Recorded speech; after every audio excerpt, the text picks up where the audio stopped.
Olá, pessoal, sejam bem-vindos para mais um episódio do Pod Sexo, seu canal sobre relacionamentos e sexualidade. E hoje eu trouxe uma convidada muito especial para falar de um tema bem delicado para os relacionamentos, para os casamentos, que é a vida financeira do casal.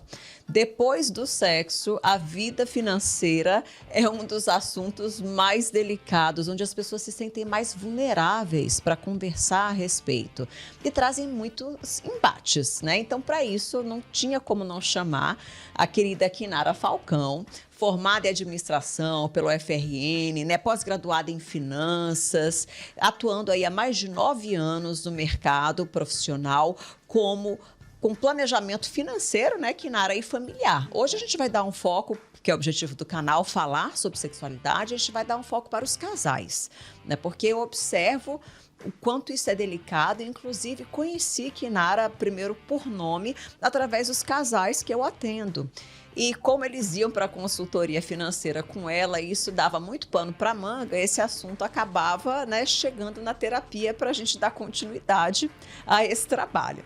Kinara, minha querida, seja bem-vinda para esse bate-papo, é um prazer estar aqui com você. Então, eu já comecei aqui abrindo, né, Kinara, falando sobre essa delicadeza que é, a vulnerabilidade que é tratar sobre o dinheiro.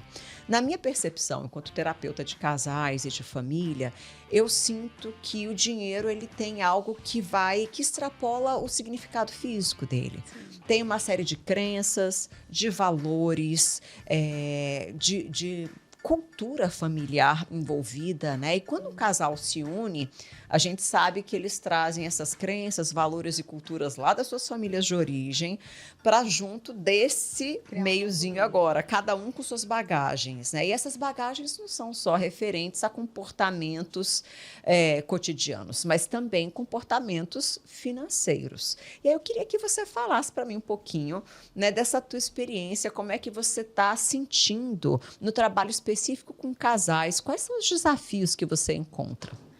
Primeiro, muito obrigada pelo convite. É um prazer falar sobre um assunto que adoro, porque eu acredito de verdade que o problema não está na quantidade que ganhamos, não está no dinheiro em si, está no comportamento e como lidamos com ele, né? Então, isso faz muita diferença. O que eu vejo na minha prática, no dia a dia com casais e com essas divergências que acontecem, as pessoas dizem que divergência é ruim, mas, às vezes, financeiramente, é algo muito bom. Porque um é mais conservador, o outro ele é mais ousado. Mas aí é ligar uma ponte, criar um caminho que possa entender aquilo como um núcleo familiar e um objetivo em comum. Então, mesmo com tantas características, às vezes, diferentes que cada casal tem, saber o que a família quer é o mais importante para a gente começar a tecer ali algo que vai perdurar, para se manter realmente e a gente criar um caminho, né? Então, não tem problema nas diferenças. A gente não teve educação financeira. Se fala-se muito mais hoje do que antigamente.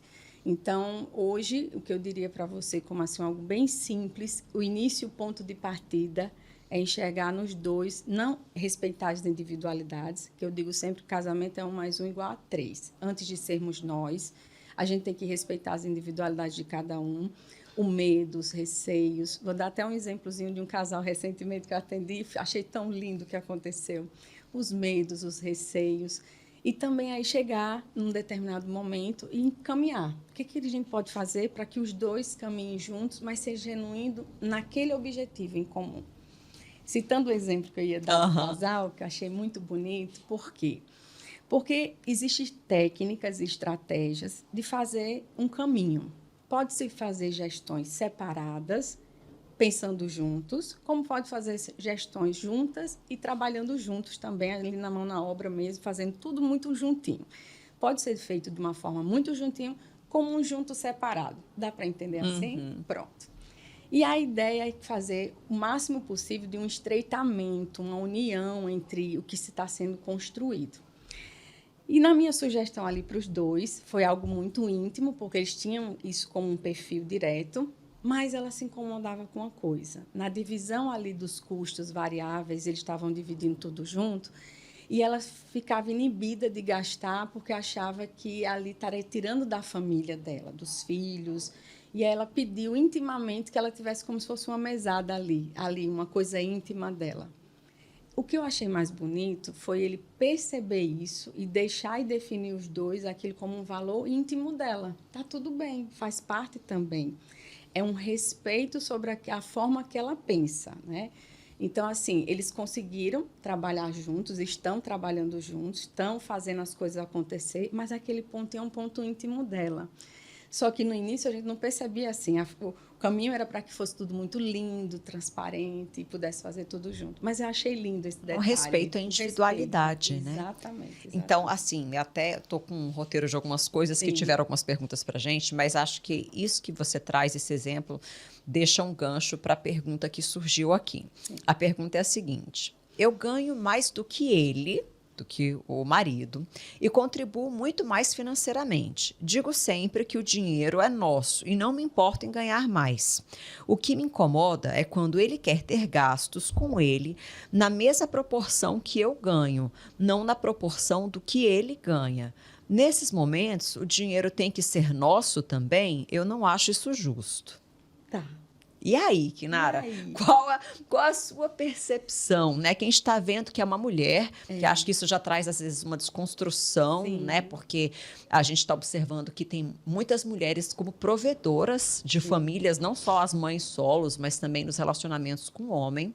E aí, estou vendo aqui um casal que está construindo o nosso, mas que na hora dos gastos individuais, a contribuição do marido é menor e ele quer gastar de acordo com o nosso. Proporção. Como é que você olha para isso? Primeiro, uma dissonância aí em algumas situações, né?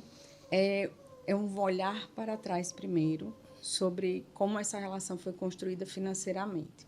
Porque a gente diz sempre que não é só necessariamente financeiramente que a gente contribui, mas sim também de uma forma prática para ajudar que aquela família avance, mesmo que não financeiramente. Mas nesse ponto em particular, para mim o que está faltando ali é uma colinha para usar os dois ali, algo que possa fazer mais sentido. Porque quando há essa situação é que não há nada em comum. Então, quando há um excesso de individualidade neste olhar financeiro sobre gastos, e respeitosamente, quem ganha mais, ela pode sim ter um direcionamento íntimo ali de um direcionamento financeiro sobre alguns objetivos individuais, está tudo bem isso acontecer, mas nesse gasto familiar, um acordo em comum, algo que esse caso desse casal que eu citei, ela cuida só dos filhos, ela está dentro de casa, cuida dos 3 filhos, e ele tem esse olhar carinhoso para ver o que intimamente poderia ajudar. Conversar é sempre uma coisa que a gente chega em alguns caminhos ali práticos, né? Então, mas basicamente, o que eu poderia dizer para ela, para ajudar ela? Trace um plano muito mais íntimo dos dois, do que é o que eles querem, para que esse detalhe vire só um detalhe. E aí, sim, ele vai e se esforçar, da parte dele se esforçar também para ele. Não é como uma competição, não é, tirar esse olhar, eu não vejo como um olhar de competição. Mas, às vezes, deixa eu dar um exemplo prático que, às vezes, funciona.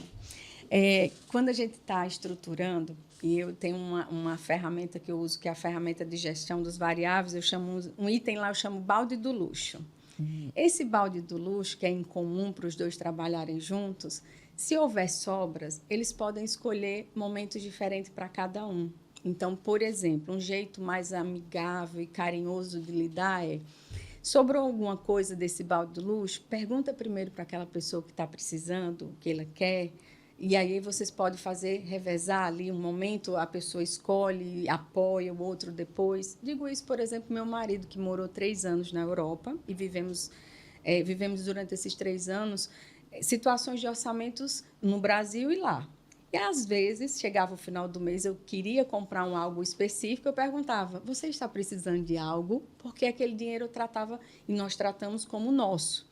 Então, você está precisando de algo que é importante, uma roupa, um calçado, algo que esteja realmente fazendo falta? Eu disse: não, está tudo bem. Então, eu vou fazer aquela compra ali que eu estava querendo. Mas vamos fazer o seguinte: próximo mês a gente faz umas para você para renovar tal coisa, e essa troca ali também de uma forma de acordo. Mas então, nessa perspectiva que você está trazendo, isso diz respeito aos casais que unem as finanças, que fazem essa parceria de união das finanças, onde o dinheiro do casal é nosso. Bom, família é isso. Na prática, família é dividir, não dividir responsabilidade, dividir também financeiramente. Só que existe uma diferença. Existem aqueles que, de fato, querem unir de uma forma muito íntima. Essa eu acho muito interessante, mas tem que entender ali e respeitar como cada um funciona. E aquela divisão individual, no sentido de gestão, mas também encontrar um caminho em comum. Então, é comum, por exemplo, casais que ganham financeiramente desigual ou igualitariamente, fazem a gestão separada, mas escolhem ali, por exemplo, algo que seja em comum. Uma conta conjunta, uma divisão de valores ali, uma divisão, às vezes, de forma desigual, mas na tarefa, a pessoa que demanda mais tempo para trabalhar e o outro tem um pouquinho mais de tempo, faz a gestão mais ativa e ajuda de outras formas, não só necessariamente de forma proporcional, entende? Pode ser de uma forma desigual, mas no todo é proporcional, porque aquela outra pessoa que não está contribuindo financeiramente de forma igualitária, ela se dedica um pouco mais de tempo na gestão, na ativação daquilo, nas práticas, que não são fáceis, às vezes, de lidar no dia a dia ou na rotina do dia a dia. E né? quando isso não acontece? Agora eu vou te trazer um exemplo que eu tive assim, né? Já um casal que não acompanho mais, mas que era uma grande questão. Também era uma mulher que ganhava significativamente mais do que o marido. Sim. E ela apoiou o marido numa carreira, numa transição de carreira, e foi super parceirona dele. E, obviamente, isso fazia com que as contribuições fossem bem distantes, né? Então, tinha algumas peculiaridades deles do trabalho que fazia com que os dois tivessem bastante carga horária de trabalho, mas a contribuição não era igual. Não era igual. O grande desafio que eu vi aí, né, Nara, é porque assim, eles tinham uma forma muito diferente de lidar com o dinheiro. A mulher tinha um perfil mais conservador, eu diria assim, até de segurança, Sim. no sentido de fazer muita questão de ter a sua reserva, de ter seus investimentos, mas com investimentos seguros, nada muito arrojado, né? Mas para ela era muito importante ter essa reserva, inclusive para isso que você falou, para ter os luxos dela, para ter os sonhos, os planejamentos. E o homem tinha um perfil mais esbanjador e doador, né? Então, mesmo ele não tendo muito, se ele via a família dele passando por algum tipo de necessidade, ele queria ajudar. Ele tirava de si para dar para o outro. O problema é que aí ele começou a querer tirar do nosso para dar para o outro. E aí essa mulher falava assim, não, eu não quero gerir a nossa vida financeira assim. Sim. Ou ainda, na caixa dela dos luxos, né, tinha a unha dela, a extensão de unha, os cabelos, as massagens. E aí ele começou a questionar, em terapia, né? Eu estava ali administrando isso. Assim, mas como é que tem dinheiro para ela fazer cabelo, gastar tanto do cabelo, tanto com isso, tanto com aquilo outro, e não tem dinheiro para eu ajudar fulano? Família, né? Pronto. Isso. Aí vem desde uma questão que eu acho que, assim, eu gosto de usar essa frase para simplificar, dizer, um doente não ajuda outro doente, financeiramente. Se eu estou doente financeiramente, eu não posso ajudar outra pessoa financeiramente. Eu tenho que primeiro me reconstruir financeiramente para depois ajudar. Ele não está sendo coerente com ele, não está sendo coerente com a realidade dele e está transferindo essa responsabilidade para outra pessoa. Exatamente. É isso, resumidamente. Perfeito, né? Isso, resumidamente. E assim, quando a gente olhou isso em terapia, não com essas palavras que você trouxe, mas eu gostei muito disso que você traz, né, do adoecido financeiramente, que eu acho que isso é uma coisa interessante. Mas é assim. Para se cuidar, né, e até para ver o que é que acontece com essa pessoa que está nesse nível de adoecimento financeiro, de endividamento, atrás de endividamento, né? Porque isso não fala, como a gente falou aqui, só do dinheiro. Isso fala de um histórico familiar, de coisas relacionadas à cultura, decisões, né? Então, acho que assim, isso é uma coisa importante e também o que a gente pôde trazer no momento, né? E obviamente para ele foi muito incômodo, mas é de trazer também a percepção de que não dá para você querer que o outro assuma você, a sua percepção, a sua família. Aquilo que a gente estava dizendo aqui, né? Tem o eu, tem o você e tem o nós. Então, é um erro muito comum das pessoas sair dessa esfera familiar. Primeira coisa que você tem que entender e respeitar é esse núcleo familiar. Ai, Kinara, mas tem minha família? Tem sim, e elas não vão deixar de ser ouvidas. Mas primeiro eu tenho que enxergar o núcleo familiar. Se esse núcleo familiar estiver doente, o resto também não pode ser atendido. Então, primeiro, se cura intimamente e financeiramente esse núcleo familiar. Respeitosamente, se dá ali um respeito, porque, assim, às vezes as pessoas não se comunicam, é muita falta de comunicação.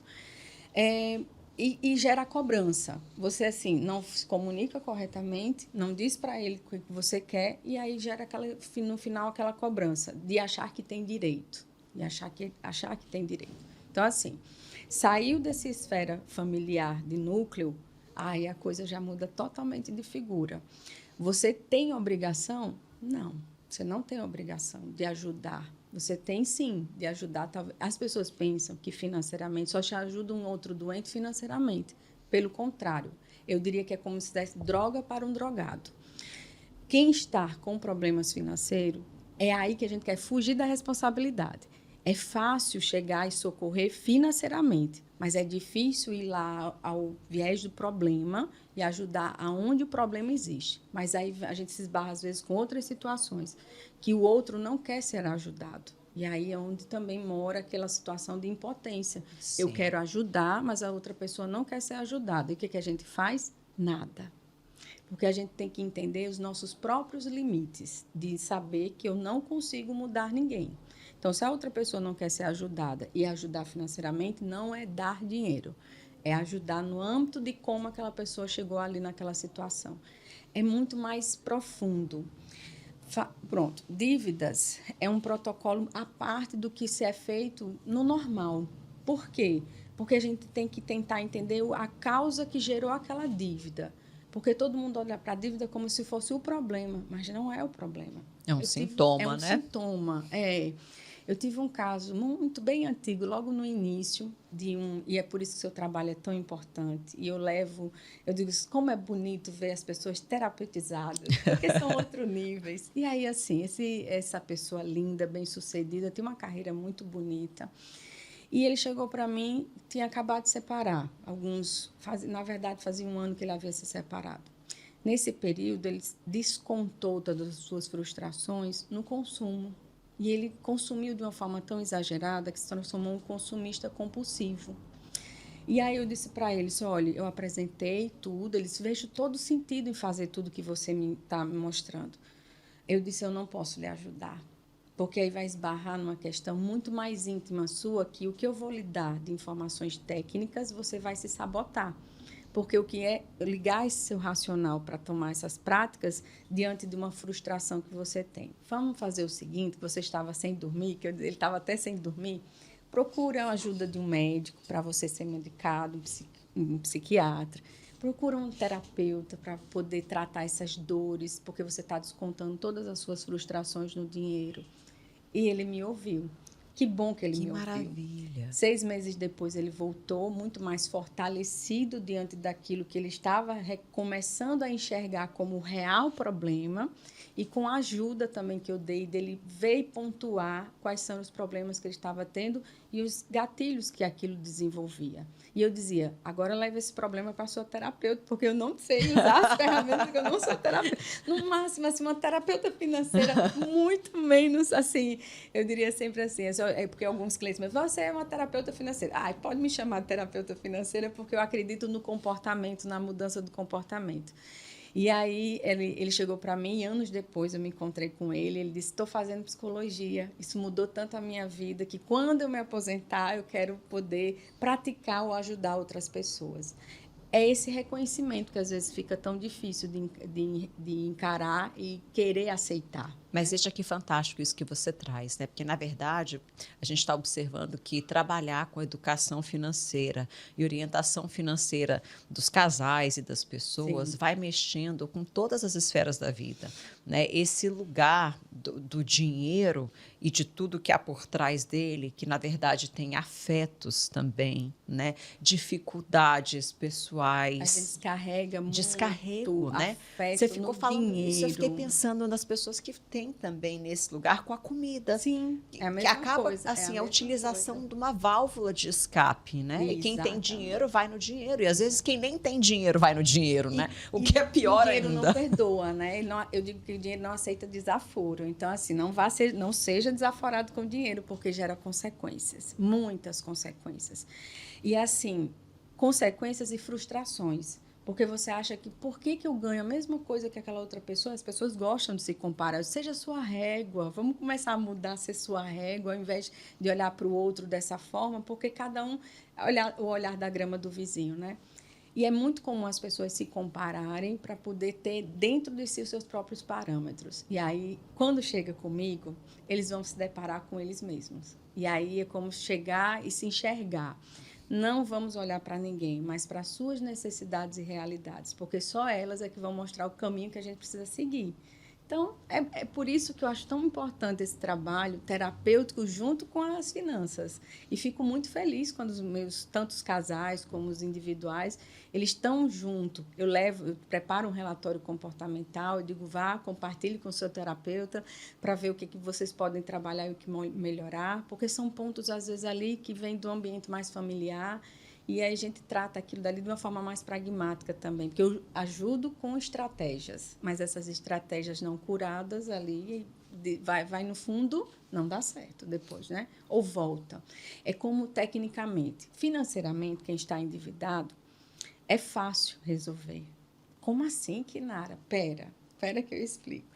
Fácil quando eu digo quando a gente implementa estratégias para cada tipo de dívida. Então, tem dívidas públicas, dívidas privadas, dívidas de cartão de crédito.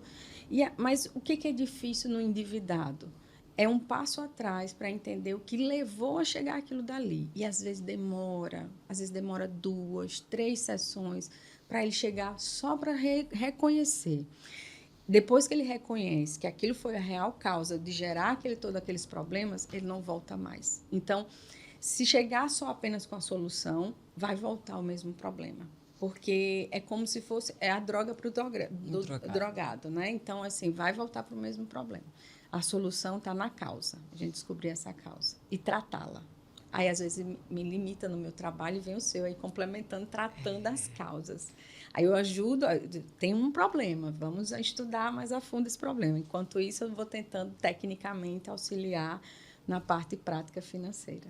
Porque, e assim, aí eu chamei a Kinara porque, diante do que eu vim acompanhando no consultório, né, eu acho que a gente acabou fazendo uma boa casadinha.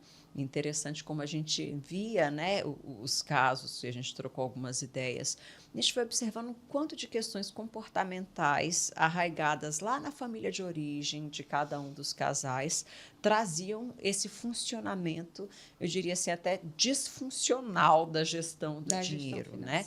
E de, às vezes, perfis comportamentais. Eu acho que esse é o maior desafio, né, Kinara, quando as pessoas têm um perfil comportamental diferente diante daquilo que considera que é fartura, daquilo que considera que é segurança, de como lida com o dinheiro, né? Existem vários perfis, são classificados 9, gastador excessivo, poupador excessivo, são os extremos, porque a pessoa pensa que poupar demais, a pessoa que tem esse perfil, por exemplo, poupador excessivo, ele é um escravo do próprio dinheiro, porque ele é um rico com atitudes e pensamentos de pessoa pobre.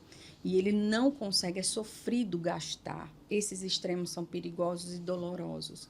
Mas aquele que eu vejo que mais afeta a infidelidade financeira na relação, no casal.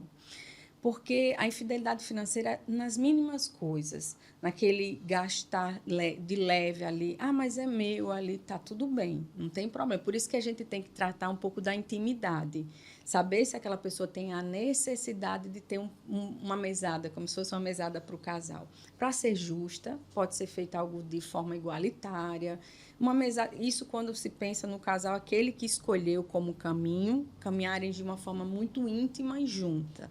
Aí, para ser justos, a gente põe uma mesada ali para cada um ter sua privacidade e individualidade, né? E também tem aqueles que são mais individuais e que também está tudo certo, se é assim, não há problema nenhum, mas escolhe ali um caminho em comum, mas dividindo de formas diferentes, fazendo gestão diferente. A infidelidade financeira, para mim, é um dos grandes problemas, das discordâncias, às vezes, porque gera não só o atrito quando descobre, como também aquela impotência de a pessoa se sente realmente, do nome como está dizendo, se sente traída, porque não confio em mim. Isso acontece muito com quem tem dívidas, então é muito comum, por exemplo, acontecer dele dar conta de tudo, então assim, não falta nada. E assim, vamos viajar, está pronto para viajar, vai fazer algum... E a mulher sempre achando que está tudo bem, e de repente descobre que tudo aquilo que nunca existiu um não, era porque ele, na verdade, tomava dinheiro emprestado, fazia a dança das cadeiras ali. E quando isso esgota, porque vai chegar um momento que aquilo vai esgotar, aí a casa cai. E aí vem a impotência, vem a sensação de não realização. Mas eu queria dar tudo de bom para minha família. E isso, quando você traz esse exemplo do homem, né, eu acho que tem uma relação muito direta com o lugar do masculino, que ainda é posto na sociedade, né? Esse homem como provedor, como um ser potente, que tem que dar conta de tudo, que tem que dar conta da sua família. E aí vai cavando um buraco negro para si, que acaba indo no caminho contrário daquilo que ele gostaria de oferecer, por não poder colocar na mesa para sua mulher a sua vulnerabilidade, por não poder, de repente, assumir que não dá conta de tudo. Exatamente. Né? Cria um cenário de fantasioso, de ilusão, e que em algum momento isso vai vir à tona. E quando vem, vai mexer muito com as estruturas do casal, e se eles não tiverem ali um elo que realmente faça sentido, aquilo se desmonta por completo, porque vão começar a vir culpas. Eu não te avisei, eu não te disse. É muito comum também um culpar o outro. Quando chegam nessa situação, e que chegam lá eles culpando um outro por algum motivo, ou de endividamento ou por má escolha. Às vezes, escolher uma casa, construir uma casa, construir é sempre um desgaste físico, emocional e financeiro. Físico também, emocional e financeiro. Então, escolheram fazer isso, deram isso como opção. E aí vem aquela situação, culpar. Foi você que escolheu, foi você que quis. Por isso que é tão importante, sempre antes de começar alguma coisa, o que eu digo é o seguinte, vamos tratar como se fosse um aprendizado de cenários, mostrando cenários de riscos positivos e de risco. E se esse de risco acontecer? Vamos fazer um exercício. Se esse de risco acontecer, o que você faria? Eu faria isso. Então, não vá olhar para ele ou culpar. Para ajudar a pessoa a entender que, às vezes, existe solução, porque quando eu estou diante de um problema, eu só penso em sair dele. Entende? Quando eu estou diante de uma situação de risco financeiro, a única coisa que eu penso é sair dele. E se é financeiro, de dívida, é procurar alguém para me socorrer. Ou banco, ou um parente, ou alguém. Só que, às vezes, não é isso o problema. Né? Eu digo sempre, por exemplo, uma situação dessa, é porque não foi dado um passo atrás antes de começar. E a solução, às vezes, está no passo atrás. A solução está em regerenciar o orçamento, em fazer outras estratégias de somarem juntos ali e fazer algo diferente, não necessariamente saindo daquele problema. Porque eu acho que você também entende isso, que as pessoas, quando estão na dor, só querem sair dela. A qualquer custo. A qualquer custo. E, às vezes, existe um processo que a gente precisa passar. Exato. E lugares que a gente precisa revisitar, que nem sempre são prazerosos, são doloridos, para poder sair da dor. Porque acho que, nesse sentido, né, tá endividado pode ser muito dolorido emocionalmente Sim, também. sim. Acho que isso a gente pode fazer analogia com outros processos de dor na vida, Sim, né? sim. Porque se a gente for pensar, até como eu falei há pouco tempo, numa pessoa que tem um processo de ganho de peso, né? Ao longo de 10 anos da vida, ganhou um peso extremo, tá? Obesa. Assim como alguém ao longo de 10 anos construiu uma dívida horrível. Isso. O tempo que você levou para construir isso, né, tem uma implicação. Então, para você desconstruir, no exemplo de uma pessoa obesa, isso significa que teve uma razão de ser esse peso, uma razão de ser esse lidar com esse comer compulsivo, emocional, né? Então, essa válvula de escape. Existem questões suas, íntimas, que você precisa conhecer e reconhecer para ver quais são as melhores estratégias para você lidar com aquilo. Mas não dá para você querer tomar uma pílula mágica para a dor passar. Achar Né? que de um dia para outro isso vai solucionar. Né? Porque não E soluciona. nem culpar, às vezes. O que é muito, a gente tem esse hábito, eu vejo muito comum as pessoas não reconhecer qual é realmente a causa raiz, culpa os outros, né? Porque é tão E aí eu fiquei pensando agora que você falou isso, né, fácil Kenara, eu culpar. fiquei pensando assim, tive alguns casos trabalhando com um casal que com algumas poucas sessões foi tão difícil a conversa, Sim. né? Conversas tão difíceis, tão doloridas, que as pessoas preferiram sair do processo porque sentiram que não iam dar conta de atravessar aquilo, porque parecia que a terapia de casal estava virando mais conflito do que resolução. É assim que E aí eu fico pensando na consultoria financeira, se isso acontece. financeiramente, já aconteceu isso. Eclode ali é como se fosse realmente colocar gasolina para queimar tudo que precisa ser queimado, para florescer alguma coisa realmente que vai fazer sentido ali para eles como família. Mas já aconteceu também de casais desistirem da consultoria porque eles se depararam com as dores deles e não conseguem lidar com aquelas dores, né? Mas isso foram pouquíssimas as vezes, eu diria que foram assim, raríssimas até. Porque eu abordo de um jeito em que eu chamo a realidade de uma forma muito pragmática. Eu digo sempre que eu deixo as emoções para eles, eu sou sempre uma luz de uma razão. Já que tomar decisões financeiras é tão difíceis e não é fácil. Porque já sabemos e reconhecemos que essas decisões são emocionais, não racionais como a gente estudava na faculdade, ali em finanças modernas, de achar que tudo que eu fizesse de uma forma muito pragmática eu ia seguir como um robozinho que segue ali, mas nada disso aqui vai acontecer. Somos inteligentes, mas não conseguir lidar com elas faz a gente cometer erros. E aí, o que eu faço nessa situação? Eu tento envolver ali a situação para que eles enxerguem ali opções de solução. Porque, diante do caos, eles se prendem àquela dor. E eles se culpam, eles se martirizam. E eu digo, parem de olhar para a dor e o sofrimento, enxerga aqui o problema e aí eu te dou a solução. Para de olhar para essa dor. Porque quanto mais envolvido na dor eles ficam, eles não conseguem sair delas. Assim, terapeuticamente, isso é importante. No sentido financeiro, é um sentido de culpa. Então, quando eu me culpo demais, sofrendo demais pelo que eu deixei de fazer... Aí manda para terapia. Aí, claro, é lá que a gente trata, é lá que eu tem que assim, tratar. Não vai olhar para a dor com a Kinara. Com a Não, Kinara você vai olhar para a finança. Eu disse, para de olhar para aquilo dali. Porque, assim, o parar de olhar é só, assim, um ponto de vista. Sim.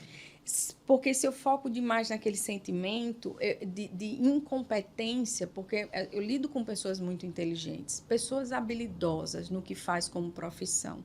Aí a pessoa diz, como pode alguém tão inteligente, uma pessoa tão inteligente não consegue lidar com o financeiro? Não tem nada a ver. Não tem essa correlação direta de inteligência com ser bem-sucedido financeiramente. Até mesmo porque a gente está vendo quanto do emocional está por trás. Sim. E se você não se conhece... Total. Por isso que eu me dedico, meu planejamento, o desenvolvimento do meu protocolo foi uma sequência de sessões que dão assim, em torno de 5 a 6 sessões, que vai desde o lidar do básico, do reconhecimento dessas emoções ou do que levou, até ir estreitando a parte técnica e chegando no orçamento. Porque, sendo sincera, qualquer pessoa pode ir na internet procurar a melhor ferramenta, seja através de aplicativo, que eu não gosto, porque explico, inclusive, por que eu não gosto, ele desvia muito a atenção do próprio objetivo. Quanto mais simples for, melhor, para dar respostas rápidas, que a gente precisa de respostas rápidas. E aí, por que não dá certo? Por que a pessoa diz assim, fui lá, fiz um curso rápido, busquei uma planilha, baixei, por que não deu certo? O problema não está na planilha, o problema não está no que ganha, no que gasta, mas sim no como você enxerga e lida. E aí tem que ter realmente um pouquinho de experiência para ver estratégias, porque quando eu enxergo estratégias simples, posso dar uma que é muito comum as pessoas errarem? Diga. Espero que você não esteja errando. Ai, meu Deus do céu. Calma, respira. Primeiro, vamos para 2. As pessoas usam inteligentemente o cartão. E é claro, obviamente, para buscar inúmeros benefícios. Sou apoiadora, muito. Mas ali, o cartão de crédito, ele é como se fosse uma droga. Porque ele anula a atenção, o tempo e a atenção. Então, você ali perde completamente o controle, o viés do pagamento. Esse viés do pagamento eu tenho que ativar no processo, para que a pessoa sinta, mesmo usando o cartão de crédito. Aí, o que as pessoas fazem antes de chegar no processo que eu indico? Primeiro, usa vários cartões para criar uma falsa sensação de gastar pouco. Porque assim, primeiro bota em datas diferentes no mês, para vir fluxos diferentes, outro erro, e fazem vários para ter aquela falsa sensação. Não, que não é porque eu não tenho crédito. Será? É porque está usando crédito de forma errada. É outra coisa. Aí cria vários cartões com valores diferentes. Eu paguei 1.000, esse aqui foi só 500, esse aqui foi 2. E fica aquela falsa sensação de que estou gastando menos. E ele já piora aquele quadro. Vamos supor que essa pessoa tenha entendido isso e resolveu e agora usa só um, que é o que eu indico. Usar de forma bem consciente e estrategicamente o cartão. Eu diria que a gente usa o cartão de forma bem cirúrgica no planejamento, porque eu crio referências e metas. E aí ele agora está usando. Qual é o outro erro que as pessoas fazem? Não alinhar o vencimento do cartão para dentro do mês. Calma, deixa eu explicar isso aí para você. Como é que é isso? Deixa eu explicar. Vamos supor. Isso, claro, que depende muito das operadoras de cartão, tá? Então, vamos supor aqui, você tem um cartão de crédito, escolheu, recebe, vamos supor que você tem um vínculo e recebe todo dia 5 de cada mês. Bom, se eu recebo dia 5, eu vou colocar aqui lá para o dia 20, ou, enfim, coloca um pouco para frente da data de vencimento, ou alguns escolhem até perto, né? Mas o segredo não está na data de vencimento, está na data de fechamento do cartão. E que cada operadora tem datas diferentes. Pronto. Então, supondo que o seu cartão tenha 15 dias da data de fechamento. Se o seu cartão tem 15 dias e você escolhe o dia 10 ou o dia 5 de vencimento, parte daquela estrutura do orçamento está vindo dividida em 2 meses. E aí você se perde no controle. Sempre eu digo uma coisa para o meu cliente. Se estiver difícil, você está errando. Tem que ser fácil. Eu olho para eles e digo, como é que você acha que eu dou conta da minha vida sem errar e de dezenas de pessoas? Porque eu só uso o meu tempo no mês para a minha vida financeira uma única vez no mês.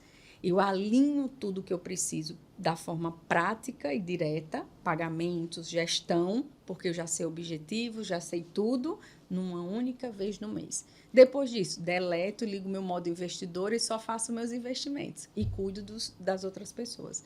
Mas, tecnicamente, ali, se eu alinho o vencimento do cartão para que ele feche no início do mês ou bem no finalzinho, meu consumo agora está bem mais coerente com a realidade que eu possa gerir. E aí fica menos bagunçado e você consegue lidar melhor com isso. Essa é uma coisa simples, mas muito funcional para você alinhar gastos dentro do mês.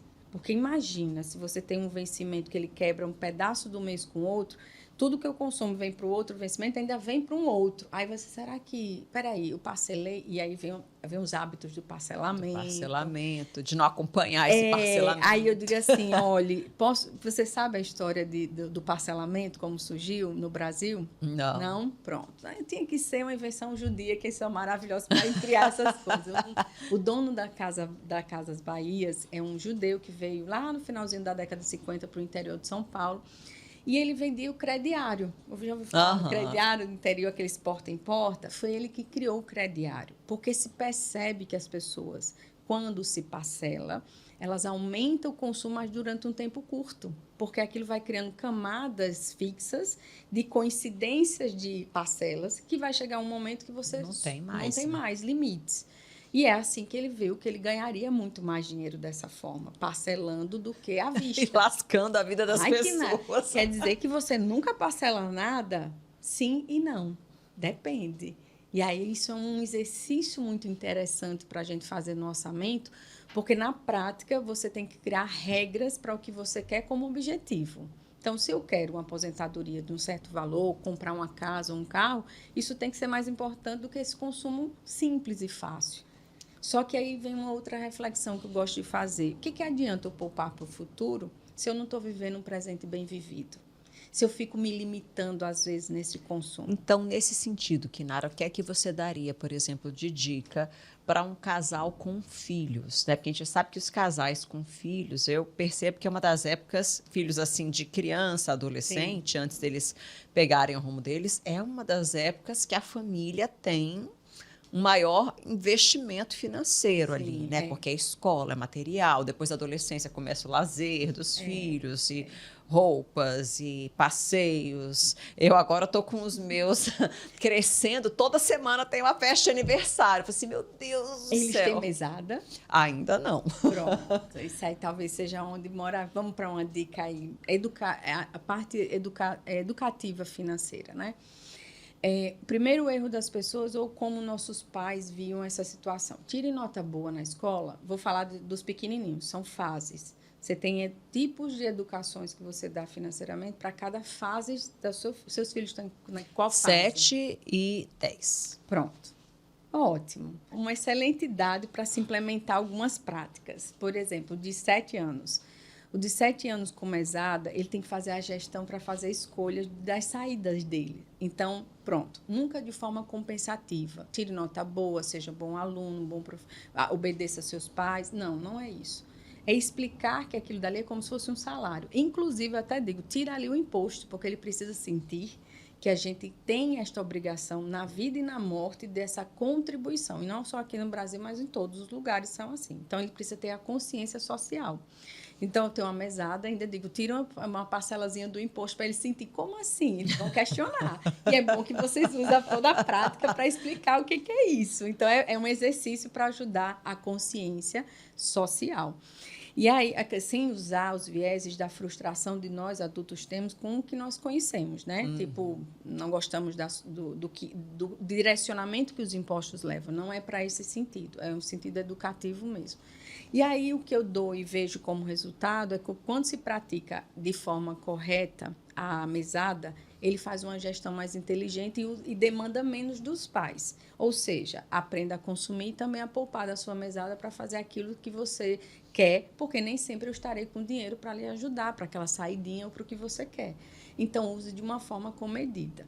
Dependendo da idade, ou ele pode ser semanal, quinzenal ou mensal, porque criança não tem noção de tempo e espaço. Para ela, uma criança assim, de 5 anos, 3 anos, assim, ela diz assim, sim, é ontem, calma. Eu até sugiro, às vezes, a gente fazer um quadrozinho assim de 30 dias e dizer assim, vamos contar comigo quanto é 15 dias para ele ir acompanhando quando é muito criança, né? Quando não tem essa noção de tempo, menorzinho, né? Mas quando é 7 anos já tem, ou 10 anos já tem essa consciência, tem que despertar o lado do poupador e gastar de forma consciente. Muito interessante. Que dica para os pais de crianças, né, e adolescentes? Porque você falou essa questão da gente tá podendo viver o presente, isso, né? E às vezes eu vejo muito dos pais de crianças e adolescentes, nossa, a escola é isso, aquilo, outro, e como é que eu vou dar conta disso tudo e viver o presente? Com aquela sensação de que não está vivendo, né? Eu diria assim, o que eu vejo na prática e o que eu também pratico como qualidade de vida é o que faz sentido para mim. Sim. Gosto de viajar, então aquilo tem que fazer sentido na minha vida, eu vou fazer de tudo para sempre estar fazendo aquilo. Mas é fazer de forma gradual e pequenininha. Não é grandes coisas que faz. Se a gente refletir, por exemplo, do que realmente lhe faz feliz, não tem nada a ver com dinheiro.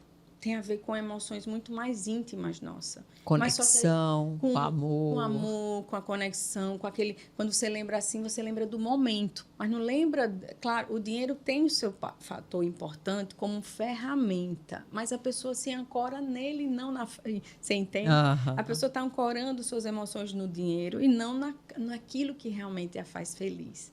Então, eu faço um exercício de que... Aí eu tento, obviamente, na estrutura orçamentária, mostrar o balde do luxo, a qualidade de vida que você pode ter.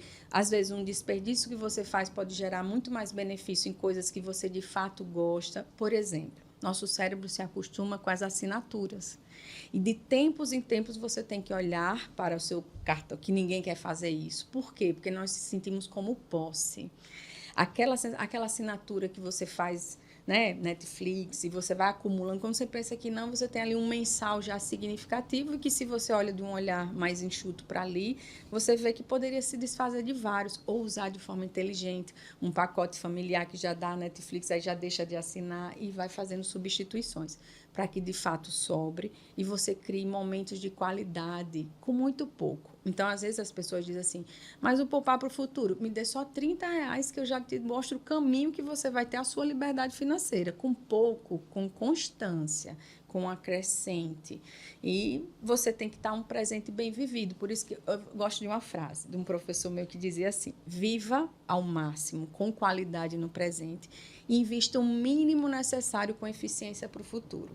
Isso nos diz muito fantástico. sobre o que devemos fazer de forma muito pragmática, não excessivamente futuro, nem muito pouco, nem muito... Esse equilíbrio. Porque a vida é o aqui e agora, né? Mas, assim, a gente também precisa garantir um mínimo de segurança para que o futuro também possa ter um pouco desse aqui e agora, dessa qualidade, né?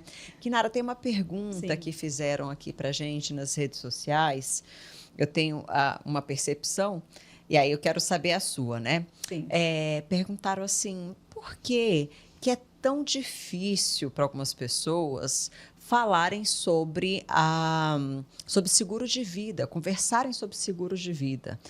E é assim, eu, enquanto psicóloga, terapeuta, eu acredito que isso tem uma relação com a percepção do fim da vida, né? Eu fico pensando assim, a primeira coisa que me tocou foi, muitas pessoas, não todas, né? A gente não pode generalizar, mas muitas pessoas têm dificuldade de falar sobre a finitude da vida, de falar sobre a morte.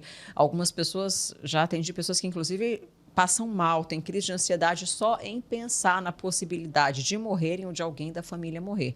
E o seguro de vida muitas vezes traz, né, essas questões. E ainda tem outras questões por trás, do tipo do prêmio do seguro, para quem vai o prêmio do seguro, que a gente sabe que isso também pode estar, vamos dizer, atravessando a fantasia das pessoas, né? Mas eu fiquei com isso para mim. E aí você que trata mais diretamente disso, qual é a sua percepção? Você sente que as pessoas têm dificuldade de falar sobre seguro de vida? Olhe, não só sobre seguro de vidas, como como Aposentadoria. de aposentadoria. Vamos para uma questão prática de um artigo que eu li na minha pós e eu achei muito interessante porque eu transformei ele em uma ferramenta no meu processo. Esse artigo ele abordava a dificuldade das pessoas poupar para o futuro.